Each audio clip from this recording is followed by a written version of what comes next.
Bharatiya Janata party के निवर्तमान प्रदेश अध्यक्ष एवं बिहार सरकार के माननीय उप मुख्यमंत्री और बिहार विधानमंडल दल के भारतीय जनता पार्टी के नेता आदरणीय सम्राट चौधरी जी उपस्थित हैं। हमारे मुख्यालय के प्रभारी अरविंद शर्मा जी, मीडिया के प्रभारी दानिश इकबाल साहब, पार्टी के प्रवक्ता अरविंद सिंह जी, आदरणीय सेवक जी, शशांक जी, मलाकार जी, प्रभात जी और यहाँ पर उपस्थित हमारे सभी मीडिया के साथीगण, आज एक महत्वपूर्ण जानकारी के लिए आपके बीच में आया हूं। विस्तार से हमारे पार्टी के स्तर पर आपको पूरे डॉक्यूमेंट्स भी उपलब्ध कराए जाएंगे और इस बिहार और देश के लोगों को आज जानने की जरूरत है किस तरह कांग्रेस पार्टी और कांग्रेस पार्टी के राजमाता सोनिया गांधी ने इस भारत को लूटने की शुरुआत किया। कांग्रेस पार्टी के युवराज राहुल गांधी जी ने कैसे इस लोकतंत्र को मजाक बनाया और सबसे गंभीर आरोप है कि स्वतंत्रता सेनानियों के चीजों को लूटने का काम किया। जिस संस्था का निर्माण भारत के स्वतंत्रता सेनानियों ने किया, उसको भी लूटने का काम कांग्रेस पार्टी के लोगों ने किया। जिस तरह आप जानते हैं कि नेशनल हेराल्ड के माध्यम से 15 अप्रैल को चार्जशीट दाखिल किया गया और चार्जशीट में श्रीमती सोनिया गांधी, श्री राहुल गांधी, श्री सैम पिट्रोदा, सुमन दुबे के नाम शामिल हैं। और साथियों, सबसे बड़ी चिंता का विषय है कि नेशनल हेराल्ड का जो मामला है, इसको भी पूरे देश को जानने की जरूरत है और बिहार के लोगों को इसको इसलिए भी जानने की जरूरत है कि रोज कांग्रेस पार्टी जो ये कहती थी कि हम संस्थाओं का इज्जत करते हैं, आज ही जिस तरह की घटना पटना में ईडी ऑफिस में कांग्रेस पार्टी के कार्यकर्ताओं ने किया, आंदोलन करना उनका संवैधानिक दायित्व भी है और ये लोकतंत्र कहता भी है। लेकिन जिस तरह ईडी के ऑफिस को चीजों के ऊपर कालिक पोंछने का काम किया, तो ये ईडी ऑफिस पर कालिक नहीं पोंछता, ये मनमोहन सिंह जी ने ईडी की व्यवस्था किया था इस देश में। ये मनमोहन सिंह जी और कांग्रेस पार्टी ने अपने चेहरे पर कालिक पोंछने का काम किया है साथ। और ये आप सोचिए, ये भारत लोकतांत्रिक देश है। इस देश में पंडित नेहरू के साथ ने मिलकर 20 नवंबर 1937 को एसोसिएट जनरल लिमिटेड यानी एजीएल का गठन किया था और इसमें सिर्फ पंडित नेहरू नहीं थे, इसमें 5000 स्वतंत्रता सेनानी भी इसमें शेयर होल्डर थे। स्वतंत्रता सेनानी में आपको जानकर आश्चर्य होगा कि इसमें वरिष्ठ पूर्व कानून मंत्री शांति भूषण जी और जो पूर्व मुख्य न्यायाधीश मार्केट काटजू के इनके पिताजी शेयर होल्डर हुआ करते थे, मार्कंडे काटजू जी के पिताजी। और उनके पैसे को भी कांग्रेस पार्टी के लोगों ने, राहुल गांधी जी का परिवार, सोनिया गांधी जी का परिवार कैसे लूटकर अपने जेब में डालने का प्रयास किया। मैं बताना चाहता हूं कि 2010 में सोनिया गांधी और राहुल गांधी जी की एंट्री हुई। 2010 में एजीएल के 1057 शेयर धारक थे। इसी वर्ष 5 लाख रुपए से कांग्रेस ने यंग इंडिया लिमिटेड कंपनी बनाई। इसमें तत्कालीन कांग्रेस पार्टी के महासचिव श्री राहुल गांधी जी डायरेक्टर के रूप में शामिल हुए और कंपनी में 76% हिस्सेदारी राहुल गांधी जी और सोनिया गांधी जी का हो गया। आप सोचिए, हम लोग तो यही फॉर्मूला खोज रहे हैं। कोई ये फॉर्मूला बताए कि 5 लाख रुपया खर्चा करो और 500 करोड़ का मालिक बन जाओ।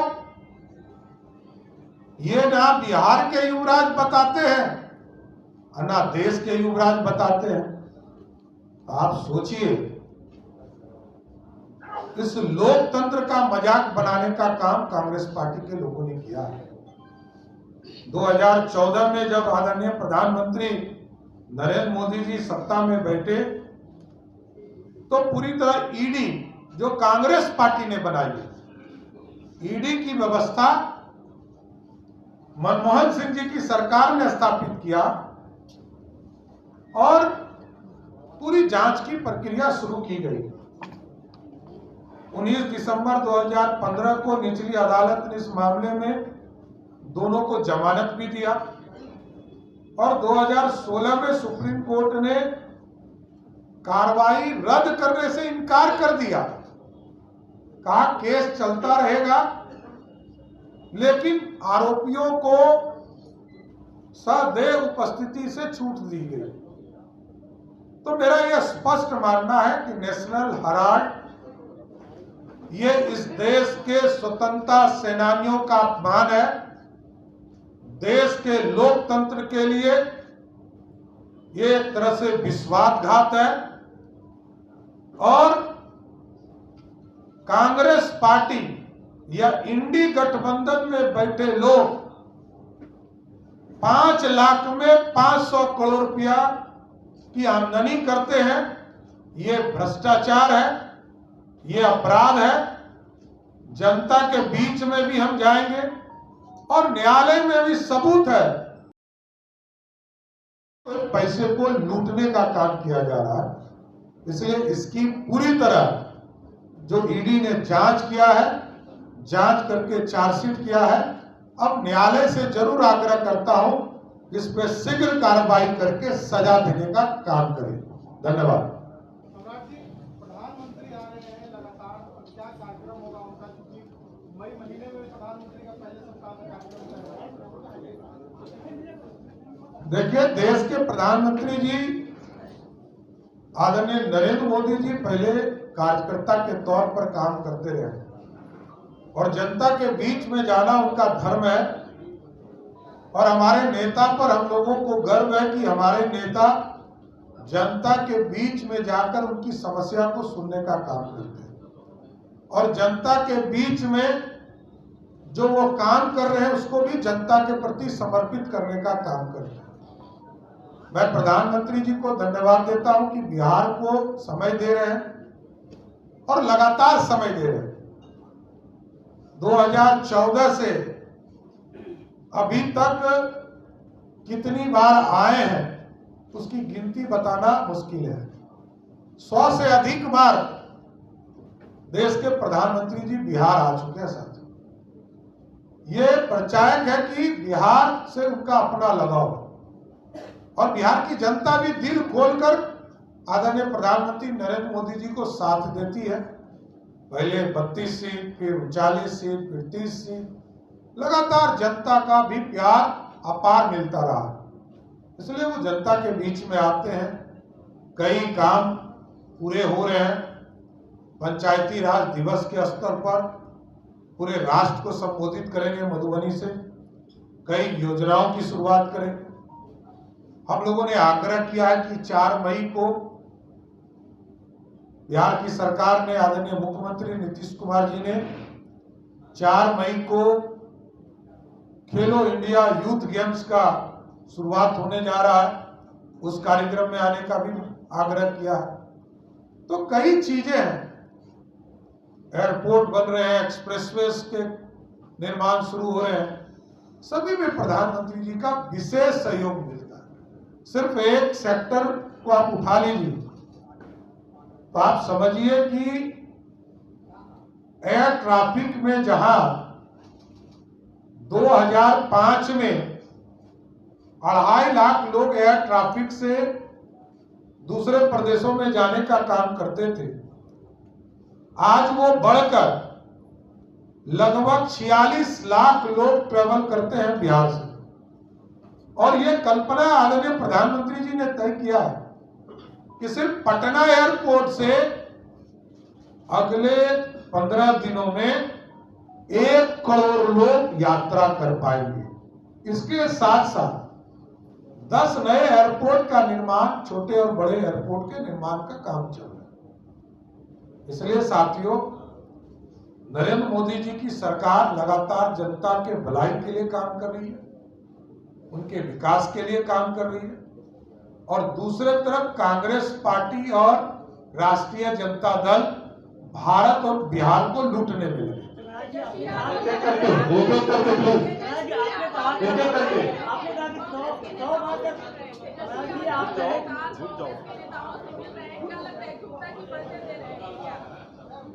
देखिए, हम एकजुट ही मानते हैं, हम अलग नहीं मानते।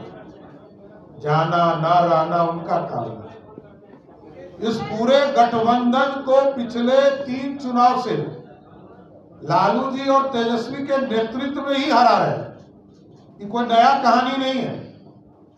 2019 में भी हराने का काम किया गया, 2020 में भी हराने का काम किया गया, और 2025-24 में भी हराने का काम किया। इसलिए हम हराने, जनता के आशीर्वाद से 2025 भी इस पूरे गठबंधन को हराएंगे। एक को नहीं हराना है, पूरे गठबंधन को हराना है। मोदी जी 100 बार यहाँ पे आ चुके हैं, मोदी जी 100 बार आ चुके हैं, उनका लगाव है बिहार से। क्या इस बार विशेष दर्जा देंगे बिहार को? बहुत लगाव है मोदी को बिहार से, 100 बार आ चुके हैं। देखिए, स्पष्ट है, एक सेक्टर, रोड सेक्टर का दरवाजा खोलिएगा तो 1 लाख करोड़ रुपया का इन्वेस्टमेंट बिहार में हो रहा है। और मोदी जी, और देखिए तुलना, लोग कहते हैं कि तुलना क्यों करते हैं? 10 साल तक कांग्रेस पार्टी का सरकार रहा देश में, लालू जी सुपर पावर थे। बिहार को कितना पैसा मिला? 1,93,000 करोड़ रुपया, मतलब 2 लाख करोड़ रुपया भी नहीं। मोदी जी ने सामान्य तौर पर 2014 से लेकर 2024 तक 14 लाख करोड़ रुपया दिया, मतलब 700 टाइम्स अधिक। कल्पना ही नहीं कर सकते। और मैं आज तो बता रहा हूं, मैं गया था तो हमें लक्ष्य मिला था 2,45,000 पक्के मकान का, और आपको जानकर आश्चर्य होगा कि हमको अभी तक 2,45,000 के टारगेट में पिछले 1 साल में जितने लिस्ट में हमारे यहां नाम था 13,11,000 लोग, सबको पक्का मकान देने का काम भारत की सरकार है। अरे मैं तो कहता हूं, लालू जी के प्रतिनिधि बदलते रहते हैं, हमको नहीं पता है, क्योंकि वो लोकतांत्रिक पार्टी है नहीं। लालू जी राजा है, पहले रानी, अब राजकुमार, आगे हो सकता है राजकुमारी है। तो मेरा ये मानना है कि लालू जी जिस जगह तय कर दे, विकास के पैरामीटर पर, सुशासन के पैरामीटर पर डिबेट करने के लिए भारतीय जनता पार्टी, एनडीए का कोई भी एक सामान्य कार्यकर्ता उनको बताने का काम करेगा। तो इसलिए साफ तौर पर है कि पैसा कितना मिलता है बिहार को, यही देखना है। किस प्रदेश को कितनी राशि मिली। यही तो मैंने कहा 700 टाइम्स अधिक यदि राशि मिलता हो तो विकास झोला लेके जाते हैं और बोरा लेके आते हैं। सवाल है, कांग्रेस पार्टी के दूसरे नेता ईडी की चार्जशीट पर खुलकर बोले। रॉबर्ट वाड्रा कह रहे हैं कि मिसयूज कर रही है केंद्र सरकार सेंट्रल एजेंसी का। ईडी तो उन्होंने ही बनाया। ईडी की पूरी रूपरेखा कांग्रेस पार्टी ने बनाया। और जांच क्यों नहीं? 10 साल में जांच पूरे नहीं होंगे क्या? 2014 में जांच शुरू हुआ तो ये लोग क्या चाहते हैं कि 2047 में जाकर जांच पूरा हो क्या? ये जांच की प्रक्रिया है, चार्जशीट हुआ है।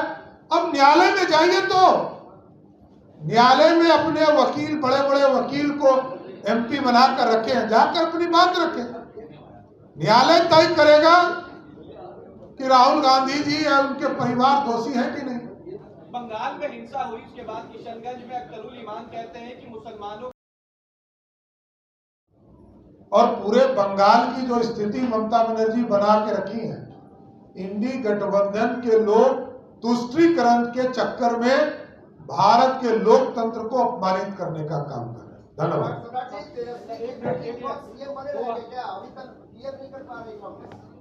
अरे वैकेंसी तो होना चाहिए। हम पहले विज्ञापन निकालते हैं और विज्ञापन में तय होता है कि इस पद के लिए वैकेंसी है। यहाँ तो आदरणीय नीतीश कुमार जी वैकेंसी पे पहले से स्थापित है, तो जब तक वैकेंसी नहीं होगा तब तक कोई आदमी का नॉमिनेशन कैसे होगा? इसलिए वैकेंसी ही नहीं है। नीतीश कुमार जी मुख्यमंत्री हैं और आगे भी रहेंगे। लास्ट प्रश्न प्लीज। 2015 से 2025 के बीच ईडी 193 मामले को रजिस्टर किए हैं, उसमें मात्र 2 आदमी को दोषी पाया गया। ये न्यायालय ईडी का काम है चार्जशीट करना। न्यायालय को तय करना है किसको सजा देना है, किसको नहीं देना है। 1997 में केस हुआ था लालू प्रसाद जी के खिलाफ। तब किसकी सरकार थी? देवगौड़ा जी जनता दल के स्वयं प्रधानमंत्री थे, उन्हीं के पार्टी में। और जब वो जेल गए तो इंद्र कुमार गुजराल जी प्रधानमंत्री थे, वो भी जनता दल के ही थे, कोई दूसरी पार्टी के नहीं थे। 1997 से लेकर 2013 तक केस चला साथियों, 16 साल, तब जाकर लालू जी को सजा हुई। तो न्यायालय का काम है चार्जशीट के बाद न्यायालय तय करता है कि किसको सजा देना है, किसको मुक्त करना है। लेकिन 2014 के धन्यवाद, थैंक यू, बहुत बहुत शुक्रिया, थैंक यू। मैंने तो स्पष्ट कर दिया कि न्यायालय को तय करना है, ये सरकार को तय नहीं करना। बहुत बहुत धन्यवाद, शुक्रिया।